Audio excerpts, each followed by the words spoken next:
engañe, bueno, quizás era verdad. Que no peque, lo dudo. Y que no comía adulterio, bueno, quizás era verdad.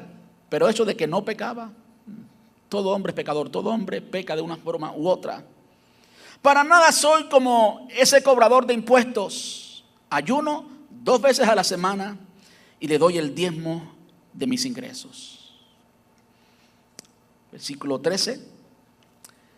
En cambio, el cobrador de impuestos se quedó a la distancia y ni siquiera se atrevía a levantar la mirada al cielo mientras oraba, sino que golpeó su pecho en señales de dolor mientras decía: oh Dios, ten compasión de mí porque soy un hombre pecador. Hay solamente unas 3 referencias directas, 3 veces que el Señor Jesús habla acerca del diezmo. Hay en realidad más de 3, pero las otras son paralelas, es decir, los 4 evangelios pueden referirse a una misma historia y por eso hay más de 3, pero en realidad hay 3 ocasiones nada más en las que Jesús habla acerca del diezmo y esta es una de ellas. En otras palabras, aquí el Señor está hablando y está criticando, por supuesto, la vida, el estilo de vida que tenía este fariseo, pero sin embargo él diezmaba, aunque era un perfecto hipócrita, él diezmaba y se creía mejor que los demás. De modo que en esta ocasión, ¿está el Señor enseñándonos a diezmar? No, el Señor no nos está enseñando a diezmar, más bien está criticando a este fariseo porque a pesar que diezmaba, pues estaba tan equivocado y tan lejos de Dios, y el pasaje lo puede ver uno claramente, ¿verdad? En Mateo capítulo 23, versículo 23, hay otro, Mateo 23, 23, la misma historia está en Lucas 11, 42. Dice: ay de vosotros, escribas y fariseos hipócritas, porque diezmáis la menta y el eneldo y hasta el comino. ¿Usted sabe lo que es diezmar? El comino. Y hasta el comino, y dejáis lo más importante de la ley, la justicia, la misericordia y la fe. Esto era necesario sin dejar de hacer aquello. Esto era necesario sin dejar de hacer aquello. Ahora, esta parte de el final de ese versículo, sin dejar de hacer aquello, ¿qué significa? ¿Significaría que el Señor le está diciendo a la iglesia que tiene que diezmar? Bueno, hagamos las preguntas claves y vamos a determinar inductivamente si eso es lo que está enseñando el pasaje. ¿Con quién estaba hablando el Señor? Con escribas y fariseos. ¿Qué está diciendo el Señor acerca del diezmo en cuanto a eso? Que diezmaban hasta el comino. ¿Está el Señor enseñando a que diezmemos? Sí, pero a ellos. ¿Con quién está hablando el Señor? Con los escribas y fariseos. ¿Quiénes son los escribas y fariseos? Por supuesto, judíos. Ellos tenían que continuar, tenían que continuar haciendo eso, continuando diezmando, sin dejar de hacer lo otro que era más importante. Lo dice literalmente, versículo 23, y dejáis lo más importante de la ley, la justicia, la misericordia y la fe. Es muy fácil dar sin amar, pero es imposible amar sin dar. Y ese era el ejemplo de los escribas y fariseos. De modo que el Señor en este pasaje tampoco nos está enseñando a diezmar. ¿Por qué? Porque tenemos que, cada vez que usted estudia la palabra de Dios, usted tiene que hacer las preguntas clave. ¿Con quién está hablando el Señor? ¿Por qué está hablando? ¿Qué es lo que está diciendo? ¿Cuál es el contexto? Y sabe, hay muchos pasajes del Antiguo Testamento, como Malaquías capítulo 3, por ejemplo, es el más citado, que se usa frecuentemente para imponer algo en la iglesia que el Señor mismo no ha impuesto. Y de una forma muy selectiva seleccionamos mandamientos, cosas que se dijeron para el pueblo de Israel, para imponerlas a la iglesia. Bueno, si primero no tenemos el derecho de hacer tal cosa, si vamos a tomar la ley, la tomamos completa. Si vamos a tomar un elemento de la ley, lo tomemos completo. Entonces, cuando usted va a los restaurantes y va a comer lechón asado, todos los caribeños somos unos pecadores tremendos. ¿Me está entendiendo? Vamos a ver qué más dijo Jesús. Mateo capítulo 22, versículo 15 al 22. Este es uno de los pasajes que no habla literalmente del diezmo, pero muchas personas interpretan que está hablando del diezmo. Vamos a ver lo que dice. Mateo 22, desde el 15 hasta el 22. Lo mismo está en Marcos capítulo 12, del 3 al 17. Marcos 12, del 3 al 17. Y Lucas 20, del 20 al 22. Esta historia está en los 4 evangelios, no, en los 3 evangelios, no está en Juan. Entonces los fariseos, escuche de nuevo quién es la audiencia. Los fariseos se juntaron para tramar, escuche el porqué, cómo hacer que Jesús cayera en la trampa de decir algo por lo cual pudiera ser arrestado. ¿Quiénes estaban hablando? ¿Cuál era el contexto? ¿Y por qué? Está allí. Enviaron a algunos de sus discípulos junto con los partidarios de Herodes a buscarlo. Ahí vemos 2 grupos, partidarios de Herodes a buscarlos. Por supuesto, los partidarios de Herodes iban a apoyar la taxación que el imperio romano en este tiempo le tenía a los judíos. Y los discípulos de los fariseos estaban luchando por no pagar eso y dar el impuesto, el diezmo, solamente al templo judío. Entonces pues se unieron los fariseos, que casi nunca corría, con los de Herodes y fueron a buscar a Jesús. Maestro, dijeron, sabemos lo honesto que eres, enseñas con verdad el camino de Dios, eres imparcial y no tienes favoritismo. Ahora bien, dinos qué piensas de lo siguiente, ¿es correcto que paguemos impuestos al César o no? Pero Jesús conocía sus malas intenciones, dice el versículo 18, y le dijo, hipócritas, ¿por qué intentan atraparme? Veamos, muéstrame la moneda que se usa para pagar el impuesto. Cuando le entregaron una moneda romana, un denario, les preguntó, ¿a quién pertenece la imagen en el título grabado en la moneda? Al César, contestaron. Bien, dijo él, entonces den al César lo que pertenece al César y den a Dios lo que pertenece a Dios. Muchas personas interpretan que allí el Señor se está refiriendo al diezmo.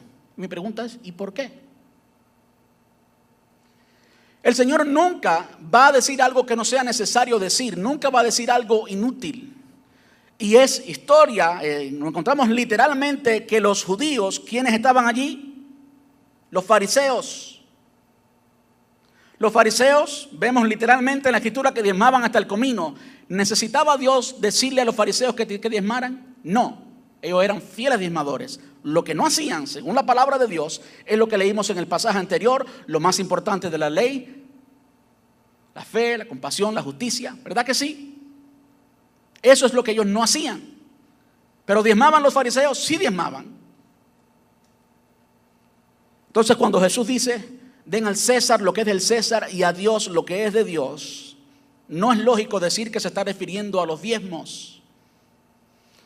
El hecho de que tenía una moneda en su mano no significa que estaba hablando, enseñando que tenían que darle de esa moneda una parte. Y si, escúcheme ahora, vamos a tener el beneficio de la duda y de hablar del otro lado. Si estaba hablando de esa moneda, ¿con quién estaba hablando el Señor? ¿Con los fariseos? Y sí, con los de Herodes. ¿Es usted un fariseo? ¿Es usted un judío? No. ¿Y por qué usted quiere interpretar eso como que es para ti? No es para ti. El Señor Jesús, a que demos el diezmo, no lo enseñó. Y yo reto a todos ustedes y a cualquiera que me esté escuchando que me enseñe un lugar donde Jesús lo enseñó. No lo enseñó. De modo que usted, no hay forma de que usted pueda mostrarme lo contrario. Simplemente no está allí. El Señor no enseñó eso.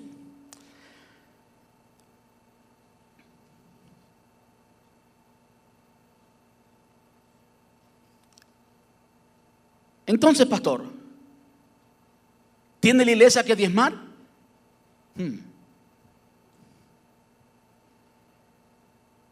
¿Tiene la iglesia que diezmar?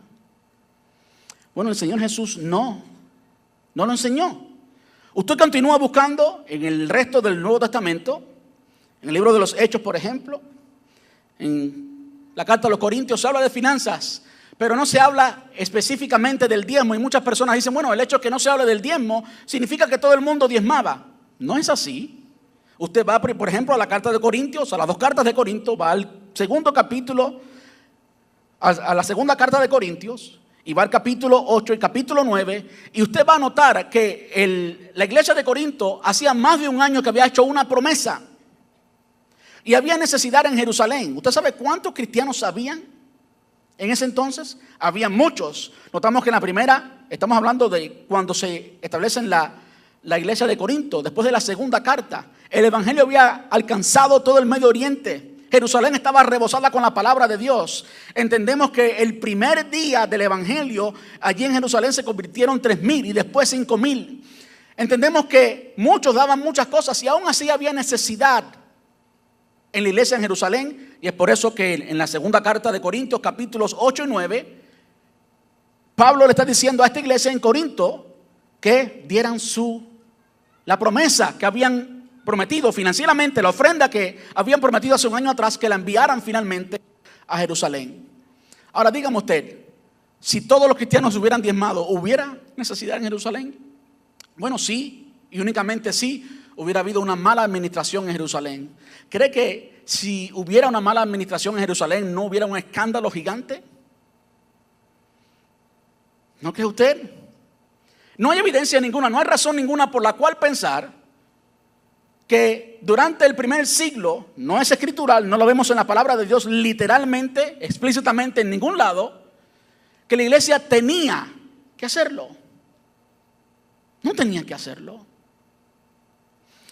Ahora, cuando vamos a los evangelios y vamos al primer sermón del Señor Jesús, el Señor comenzó a darle principios del reino. Escuche bien, por favor, principios del reino. Y en repetidas ocasiones le dijo, hablando de esos principios del reino en el primer sermón, el sermón del monte o de la montaña: oísteis que fue dicho, pero yo os digo. ¿Han leído eso, verdad que sí? Usted léalo de nuevo. Mateo capítulo 5, 6, 7. Oíste que fue dicho, pero yo os digo. Por ejemplo, cuando habla del adulterio, habían reglas de definir lo que era el adulterio en el Antiguo Testamento. Oíste que fue dicho. Eso fue lo que ustedes oyeron, pero yo os digo. Escucha ahora lo que el Señor dice: que cualquiera que mirare a una mujer para codiciarla en su corazón, ya pecó con ella, ya adulteró. Entonces, ¿es la ley de Dios igual? ¿Es la ley en el Nuevo Testamento? ¿Es la ley del reino de Dios igual a la del Antiguo? No, es superior. Es superior. ¿Oíste que fue dicho? ¿Ok? Que yo no recuerdo ahora todos los pasajes, no soy tan bueno. Pero usted puede leerlo, ¿verdad que sí? Y usted va a notar que muchas veces el Señor dijo: oíste que fue dicho, dice un principio de la ley y después dice el principio del reino. Pero yo os digo: amad a vuestros enemigos, bendecid y no maldigáis. Y en cada uno de los parámetros en que compara la ley con la ley del reino, la ley que debe gobernar tu vida y mi vida, las demandas del reino son mayores que las demandas de la ley. Yo sé que cuando quizás usted escuchó esto y dijo: pues qué bueno y qué rico, ya no tengo que diezmar, ya no tengo que sentirme como un ladrón. Porque usted no ha escuchado el mensaje completo, yo no he terminado de predicar, espérese. Y yo sé que lo que estoy enseñando hoy es contrario a lo que usted ha escuchado quizás por toda su vida. Para mí lo fue así, hasta el día que me invitaron a hablar del tema. Y yo fui responsable en esa ocasión de enseñar. Y me metí a buscar y ese día no dormí por 48 horas. Vamos a Hechos capítulo 2, versículos del 44 al 47. Ya estoy pasado del tiempo. ¿Qué es lo que enseñó el Señor Jesús? ¿Qué es lo que enseña el Nuevo Testamento? ¿Qué es lo que enseñó el Señor Jesús? ¿Qué es lo que gobernó la iglesia primitiva? ¿Sabe lo que gobernó la iglesia primitiva? Generosidad de verdad, de corazón. Dice Hechos capítulo 2, versículo 44. Todos, puede decir conmigo, todos los creyentes se reunían en un mismo lugar y compartían ¿qué? Todo lo que tenían. ¿Qué compartían? Todo lo que tenían. Vendían sus propiedades y posesiones y compartían el dinero con aquellos en necesidad. Adoraban juntos en el templo cada día y se reunían en las casas para la cena del Señor y compartían su comida con gran gozo y generosidad, con todo el tiempo alabando a Dios y disfrutando la buena voluntad de toda la gente. Y cada día el Señor agregaba a esa comunidad cristiana los que iban siendo salvos. Esa es la iglesia primitiva, esa es la iglesia modelo. ¿Cuántos? Todos los creyentes lo daban todo. Saque su cartera un momentico. Estoy jugando, no se preocupe. ¿Qué es lo que le agrada al Señor? ¿Qué es lo que le agrada al Señor? ¿Qué es lo que hace alguien que ha sido comprado? ¿Qué es lo que hace alguien que entiende que el Señor es dueño de su vida totalmente? No solamente de su dinero, no del 10%, sino del 100%. ¿Qué es lo que hace alguien que entiende que todo lo que tiene viene de Dios? Que no merecía la vida, pero que el Señor te formó en el vientre de tu madre. Que no merecías el oxígeno, pero te llenó de oxígeno, te llenó de aire, te llenó de luz, te llenó de todo lo que tienes. Alguien que entiende eso y que ha sido comprado más importantemente con la sangre de Cristo, entonces puede ser generoso. No hay 10%, ni 15, ni 20, hay 100%. Porque toda nuestra vida es del Señor. Eso es generosidad y eso es lo que enseña la iglesia. Eso es lo que enseña la palabra del Señor. No ser esclavos. Ninguna persona que diezma con una mentalidad de esclavo es generoso. Ninguna. Usted está pagando un bill más. Usted no es generoso cuando paga el mortgage ni cuando paga la electricidad.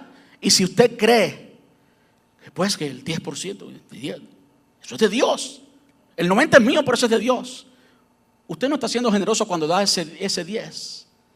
Sin embargo, cuando usted entiende que usted no es judío, que usted no es hermano de Leví, que la tribu de Leví tiene sus hermanos, pero usted es del Señor, y que en la iglesia del Señor también hay necesidad, y que este building hay que pagarlo, y que todas las metas que tiene la iglesia del Señor son sus metas, y que es su responsabilidad alimentar, sí, al pastor. Imagínese usted.